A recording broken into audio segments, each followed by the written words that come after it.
Mais c'est le pays berbère qui devait réserver au général Guillaume un accueil inoubliable. Dans ce pays dur, fait pour des hommes durs, la main française a tracé des routes et fait jaillir l'énorme barrage de Bin el Ouidan qui permettra la retenue d'1,5 milliard de mètres cubes d'eau, fournissant une production annuelle de 500 millions de kilowatts qui ajouteront au grand élan économique qui emporte le Maroc.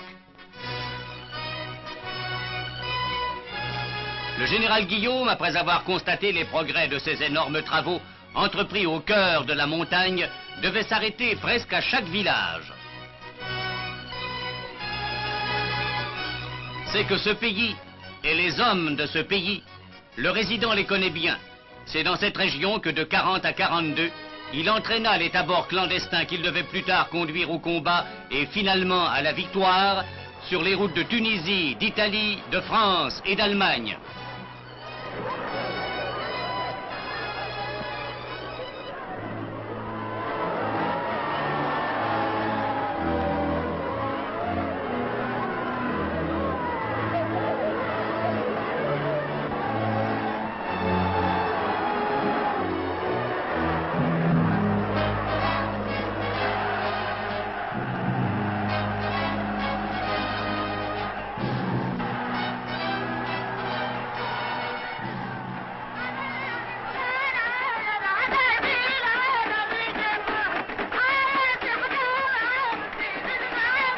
Casbah Tagla d'abord, à Khénifra ensuite, où la foule berbère l'acclamait, le général Guillaume pouvait dire: Pendant plus de 20 années, nous avons lutté contre la dissidence berbère qui, au cours des siècles, avait condamné le Maroc à l'isolement, à la faiblesse, à l'anarchie. Au fur et à mesure que les tribus berbères sont venues à nous, nous nous sommes engagés solennellement, au nom du sultan et au nom de la France, à respecter leurs traditions et leurs coutumes séculaires. Nous avons tenu notre parole. Et c'est pourquoi les Berbères, nos adversaires d'hier, nous sont restés fidèles aux heures les plus tragiques de notre histoire. C'est pourquoi des milliers d'entre eux, tous volontaires, ont combattu à nos côtés et donné leur vie sur tous les champs de bataille de la libération.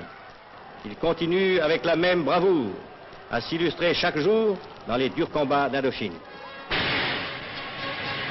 Casbah Tagla, Xiba, Beni Mellal, Khénifra, Azrou, dernières étapes éclatantes et colorées, devaient couronner ce voyage qu'on peut dire triomphal.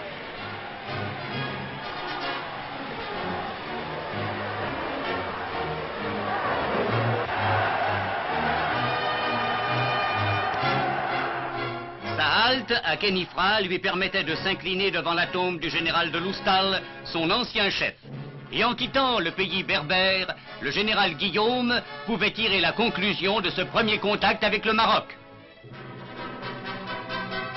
L'évolution du Maroc exige que soit poursuivie avec toute la progressivité, mais aussi avec toute la continuité et la ténacité voulue, les réformes qu'impose sa modernisation. Je me permets de compter à cette fin sur la haute compréhension que Sa Majesté chérifienne Sidi Mohammed Ben Youssef m'a jusqu'ici toujours témoigné. Quant à moi, je n'ai pas de programme personnel, je n'ai pas de politique personnelle.